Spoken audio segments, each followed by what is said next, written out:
the track "Funeral for Firefly." I think that's the name of it. Is definitely. I mean, as most listeners will be able to hear, or whatever. It's Chris kind of let go in that moment or whatever of his emotion to the story.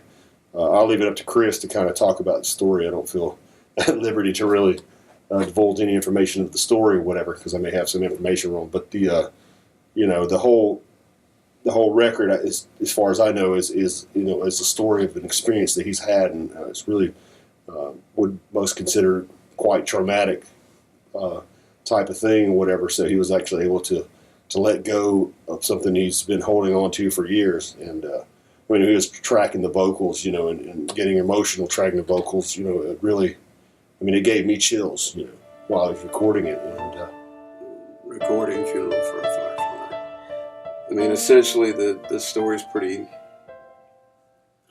simple, but that piece is about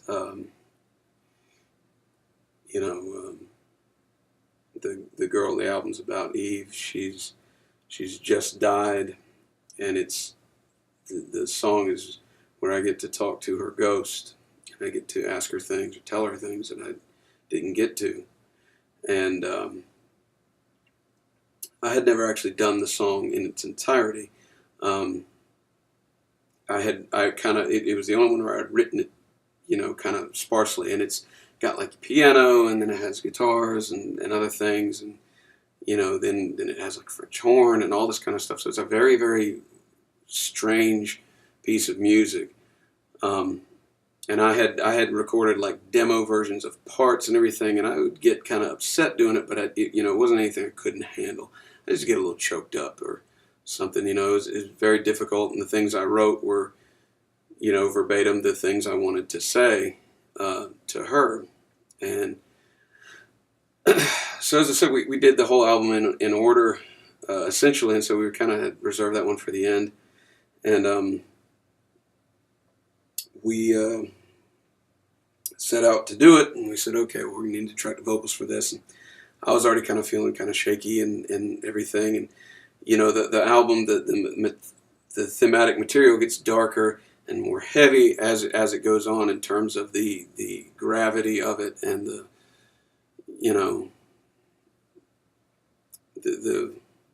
I guess the cadence of the whole thing starts to change just before you get to Funeral.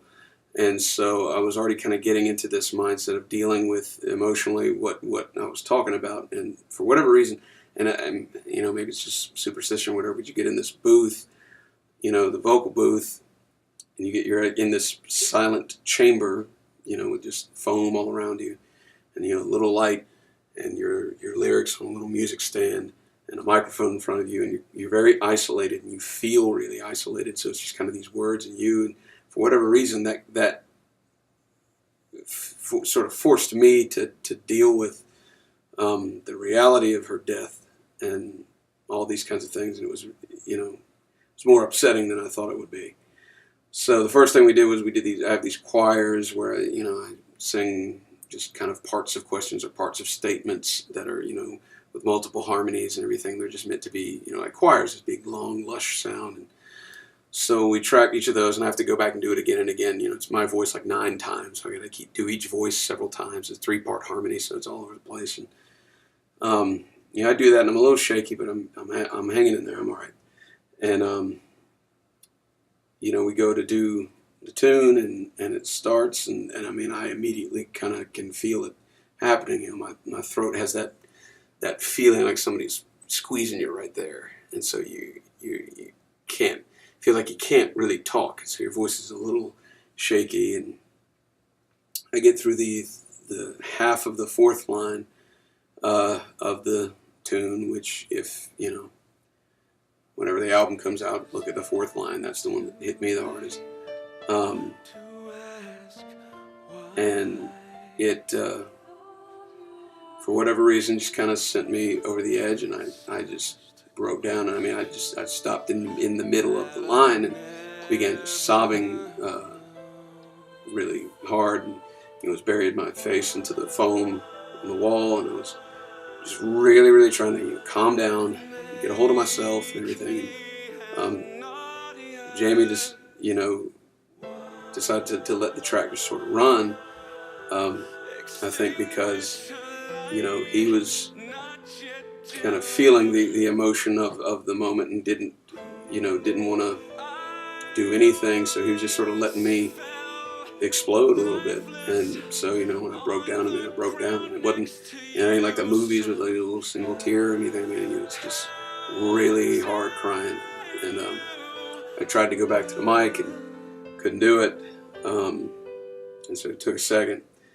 And I tried to kind of get myself under control. So I at least got to the point where I was, breathing, under control. Right. But I just, wouldn't stop crying and everything. So we went in there and I just did it. So I said, let's just go. And so, tears just kept streaming, and I just kind of kept going through the song and trying to sing. And I'm in many cases not even close to the pitch, but I'm fighting as hard as I can to get the words out and the sound out. And I get to this one part where I'm supposed to sort of sing, and I just decide not to sing anymore, and I just start yelling, and it's I think kind of obvious where all that was coming from and how I was kind of letting a lot of this stuff out. And then after that, I again just was starting to cry, and it was a long little interlude. I just, I couldn't hold this in. It was like I was watching her die over and over again, and it's all I could see. Forget this stupid song and this stupid album and everything. It's like it's happening again, and I'm seeing it, and once again I can't do anything. Just extremely painful. And we get to the part where the song sort of turns dark and allows me to express kind of just some rage with it, and I just kind of let go. And I was just shaking, like that, literally. My fists were just balled up so tight. When I let go, I had these little purple marks a couple days ago, so you can't see them anymore. I was just, freaking out, and, tears are still streaming down my eyes and my cheeks, and I was just shrieking, letting it all out. And, so when it was done, I was panting like a dog, and I was just completely out of breath, and I was just sort of standing there, and the end of the song was really quiet and everything, but I just sort of stood there, and I was just trying to catch my breath, and I was kind of seeing spots and everything, because I just kind of flipped out, and that moment, went back while I was still kind of, crazy or whatever. We went back and finished that section. When you double these screaming things, you're supposed to kind of try to match everything, and I did a terrible job of doing that, because I wouldn't pay attention to what I did. I just did whatever, so you'll hear different attacks and different releases, and it's, one of them I didn't even sing the lines. I just kept, it was the first one, we were screaming why and everything. I'm just letting go.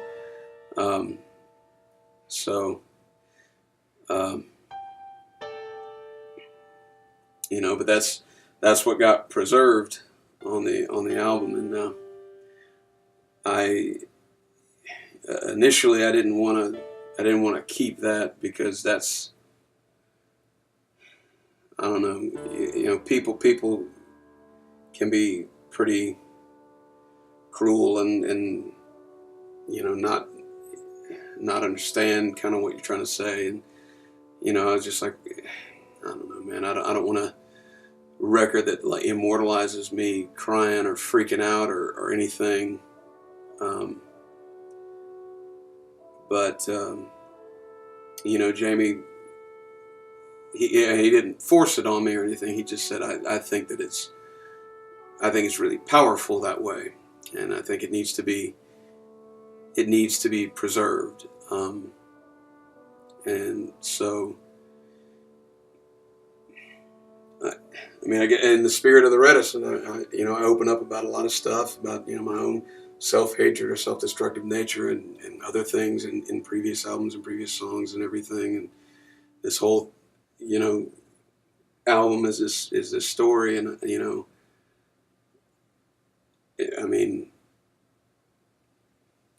I don't know, maybe he's right. If I could tell the story with a straight face, or I could tell the story as if it were matter of fact, and I could sing it perfectly and do it perfectly and not be affected by it, what does that say about me? What does it say about this concept? It either says that I don't care about it as much as I assert, or that I'm not, it's not as genuine.